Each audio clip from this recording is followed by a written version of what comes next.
Kembali di News on the Spot, mantan Direktur Utama PT Pelindo II, RJ Lino mengajukan sidang pra-peradilan di Pengadilan Negeri Jakarta Selatan.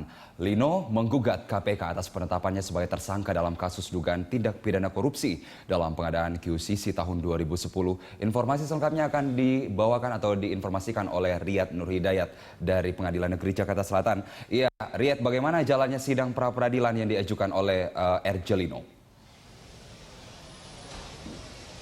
Ya baik Carlos, adapun sidang pra-peradilan yang dilakukan oleh mantan Dirut PT Pelindo II yaitu RJ Lino ditunda dan ini disebabkan atas permintaan dari Komisi Pemberantasan Korupsi.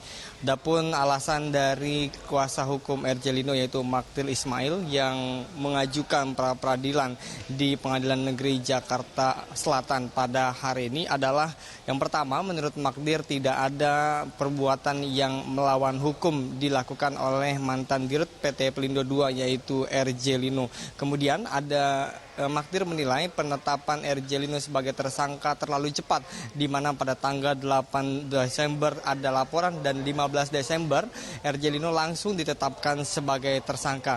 Yang ketiga, alasan diajukannya pra-peradilan adalah Magdir menilai bahwa penyelidik yang melakukan penyidikan atas kasus RJ Lino tidak sah karena sebagai pegawai dari BPKP. Kemudian yang terakhir adalah belum ada pemeriksaan terlebih dahulu terhadap RJ Lino sebelum ditetapkan sebagai tersangka.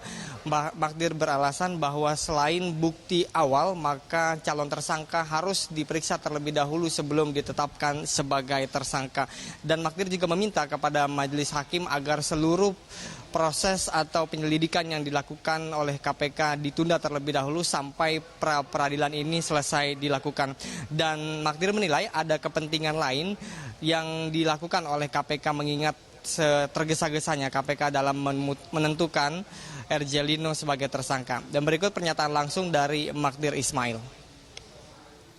Persidangan pertama sudah dimulai dan termohon yaitu Komisi Pemberantasan Korupsi belum berkenan hadir dan mereka menyampaikan surat seperti tadi saya baca bahwa mereka meminta waktu ditunda selama 2 minggu.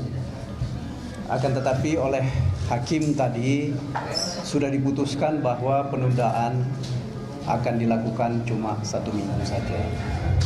Nah, sebagai ringkasan dari permohonan yang perlu saya sampaikan bahwa yang pertama, kami menyampaikan permohonan pra-peradilan itu dengan alasan pokok bahwa ketika Pak Lino ditetapkan sebagai tersangka oleh KPK, tidak ada perbuatan melawan hukum atau penyalahgunaan kewenangan yang dilakukan oleh Pak Lino.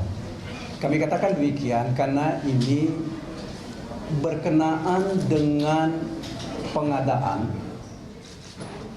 3 QCC.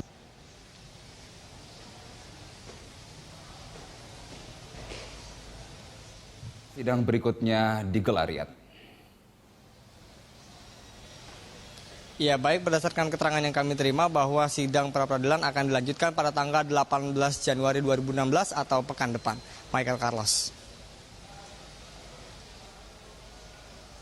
Baik, terima kasih Riyad Nurhidayat atas informasi dari Anda. Selamat bertugas kembali.